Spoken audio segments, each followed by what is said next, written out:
de PME ou de chefs d'entreprise, et la formation même des agents, la formation des formateurs.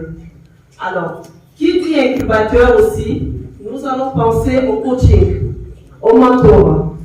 Alors, l'Agence nationale des pénitentiaires du Maroc puisse avoir cet échange par rapport au coaching, par rapport à la formation, parce que je sais qu'en matière de PME, vous êtes très développés. Et au niveau de la République démocratique du Congo, c'est vrai, nous sommes encore dans un faible taux de création d'entreprises. C'est pour cela que nous avons pensé aux incubateurs. Alors, nous sommes venus ici en bref pour chercher les partenariats à ce qui concerne les infrastructures des incubateurs, à ce qui concerne la formation des incubés, à ce qui concerne les coachings et les mentorats des incubés.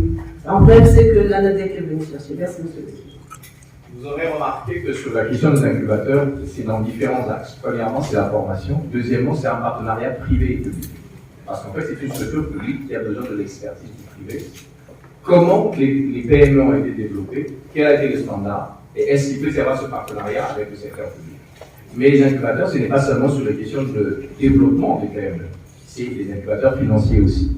Est-ce qu'il peut y avoir un groupe d'opérateurs économiques qui se met en un seul bloc, qui devient un business angel? Tout dépend de ce qui peut se mettre en place pour développer les petites et moyennes entreprises. Je vais aller vers Cor, et je vais passer la parole à M. Issou Kouroukoumé, qui est un opérateur économique, qui est déjà familier avec vous, qui lui aussi a des besoins sur 3 axes. M. Jean-Robert. Je vous remercie, monsieur le directeur général. Je vous remercie. Bon, appuyez. Voilà. Je vous remercie, monsieur le directeur général. Je remercie également le président de la Chambre que j'ai eu l'occasion de rencontrer et de connaître, ainsi que toute son équipe. C'est une grande joie pour moi de revenir aujourd'hui et de parler devant vous à nouveau dans cette même salle où nous avons eu à échanger à un moment donné lorsque j'étais venu ici. Alors, mes préoccupations sont les mêmes, à savoir de la zone économique spéciale, c'est une zone économique spéciale privée, partenaire du public qui nous a octroyé ce statut, et nous travaillons donc main dans la main à travers ce partenariat. Il y a Anser avec qui nous avons des échanges très concrets, l'ASES qui nous appuie évidemment dans ce projet, l'ANATEC dans pouvoir aller à augmenter les taux d'accès dans les milieux ruraux qui est actuellement à hauteur de 1%.